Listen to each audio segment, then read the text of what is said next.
Welcome to EmComm Solutions. Jake here. What is the deal with encryption in amateur radio? And what does this mean for the future of amateur radio and emergency communications? Now, when I refer to emergency communications, I'm primarily referring to the average citizen's use of radios or other technologies in a disaster or some situation they need it. And yes, I am going to poke the bear today, and in the comment section ought to be fun, so make sure to check it out. So in this video, we're going to discuss the following: the background of the ban of use of encryption in amateur radio, what does this mean for the future of amateur radio, and what are some options for average citizens for legally operating encrypted communications. So the FCC bans encryption in amateur radio, keeping communications open and transparent per 47 CFR 97.113, and of course there's some subparagraphs there, but which prohibits messages encoding to obscure the meaning. So there it is. So when did this all start? Well, the roots kind of go back to the early 1900s with laws in 1912, 1927, and 1934, which were shaped by concerns over espionage and spectrum misuse. And it was solidified more in the mid 21st century via the international agreements with the ITU, International Communications Union. So why the ban on encryption? Well, non-commercial use nature. That's the biggest thing you see a lot of times, is they want to keep amateur radio from being used by people for commercial use. And of course, businesses potentially could use these frequencies that are allocated for amateur radio use, dodging these commercial licenses by using encryption. So that's one of the arguments, right? Self-regulations. Hams love to monitor each other, and it's kind of part of their hobby. And if someone is using encryption, it would hide the content, making it impossible to ensure rule following. International rules, as we talked about earlier, the ITU bans obscured messages in global communications, and the US complies with this. And especially when you're talking the high frequency radios, they can cover hundreds and thousands of miles. This really, you could interfere or be breaking international laws because your signals are being sent over the border, right? And if you're operating VHF and UHF and you're near the border, then now you could also be interfering with international laws, right, or rules. So there's also the argument that there is no privacy expectations. Courts say amateur radio is public, so encryption isn't needed or expected.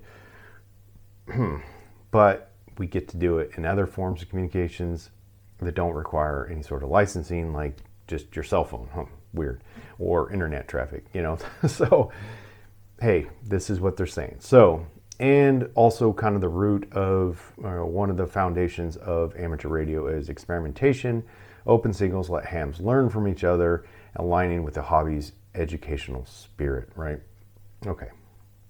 Are there any exceptions to this rule? Well, not really, but encryption is okay for technical control signals like satellite commands or other radio controlled models, but not for your regular messaging, or sending out regular communications. So there is some gray areas, like when you're talking digital modes with proprietary things like JSA call, Pactor, whatever. But they get around this with the fact that as long the message isn't being obscured, because if you have the software, you can now receive the signal or intercept the signal and decode it and see what the message says. So it's not like encryption, where if someone doesn't have your keys, there's in essence no way for them to see what is contained within that signal. Why is it not allowed for for emergencies? Well, some want encryption for sensitive data like medical information, falling in lines with HIPAA requirements, but the FCC agencies say you can just use commercial and public bands instead. Well, I'll talk that a little more here towards the end. No evidence shows that bans hinder emergencies per FCC and ARRL. We'll also talk that a little bit here towards the end. Has there been attempts? Yes, there's been several attempts to change the rules. In 2013, a petition to allow encryption for emergency was denied. FCC prioritized transparency. In 2019, NYU asked about digital modes for, being able to encrypt digital modes. The FCC supposedly, as far as I could find, if you know more, please let me know in the comment section down below, is still reviewing this. Kind of find that hard to believe because that was quite a few years ago. So, like 6 years ago. So, I know the FCC is not very fast, but it seems like they should have come up with a decision by this point in time. So, why does this matter? Well, many would argue we need to keep amateur radio unique, open, collaborative, and non-commercial. Okay, well, where we fall in, and this is where we're going to talk this a little bit, the commercial side is constantly petitioning the FCC for more frequency allocation. This is going to continue to restrict and reduce the amount of frequencies available for amateur radio operators and even people falling into GRMS frequencies and others like that. So the relevancy of amateur radio is going to continue to dwindle. Add in the fact that they have an aging population and very slow growth in people that are adopting amateur radio. This is going to continue to challenge the hobby to be relevant especially when we're talking disaster response and the ability to help out during a disaster.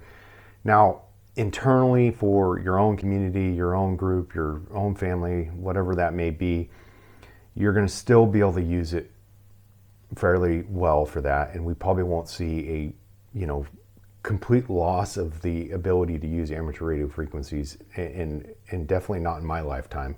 But if we want to continue the amateur radio community's ability to assist in disasters and a larger scale, I believe we should be petitioning the FCC more to keep relevant with the changes in technology. I don't quite understand the whole, hey, it's public, it's open, so on and so forth, when you can use your computer, using the internet, cell phones, and so on and so forth, and use encryption to be able to protect the privacy of those messages. But all of a sudden now I have a radio that is available to the public and available to be operated as long as you have a license. No license required for this. No license required for my laptop or whatever device you're using, and downloading an app and now using encryption to protect the privacy, protect your privacy, protect the contents of the message. It seems like an old argument, and technology is growing so fast and expanding so fast now that it's just going to continue to challenge the hobby and challenge the relevance of amateur radio. And I know that's going to really piss some people off, but I believe it's a reality.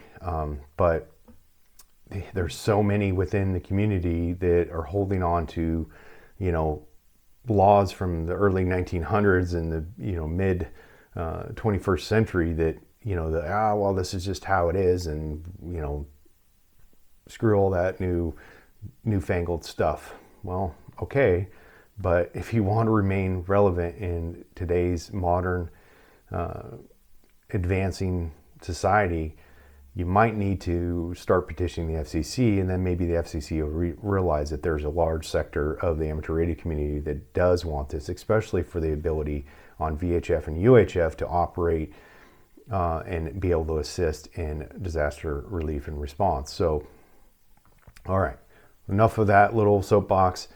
What are your options if you want to be able to build communication systems that you can operate encryption and protect their information? So, Meshtastic is one. There's other mesh radio systems and protocols that can be used. Fairly simple, fairly low cost, depending on what you're looking for, abilities. Of course, Meshtastic kind of being the most affordable one, and then when you go up from there, the costs start going, excuse me,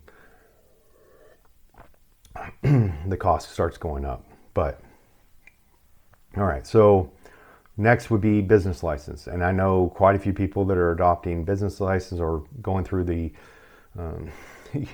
confusing and challenging process of getting business license, and then they can operate in using encryption legally. So, or you jump ahead and start using like a Starlink Mini, and then now you can use your laptop or your tablet or your cell phone. And if other communication systems are disrupted, like cellular services and stuff like that, in many cases, Starlink's still going to be up and running unless the disruption disrupted one of their ground-based stations, or there's been some very large-scale disaster that may disrupt all types of communications. So, but there's so many options out there. What are you guys using? What are you looking at to use? Let me know in the comment section. If you found this video useful, please hit that thumbs up, subscribe to the channel. Check out our social media links down below, our website, and many more.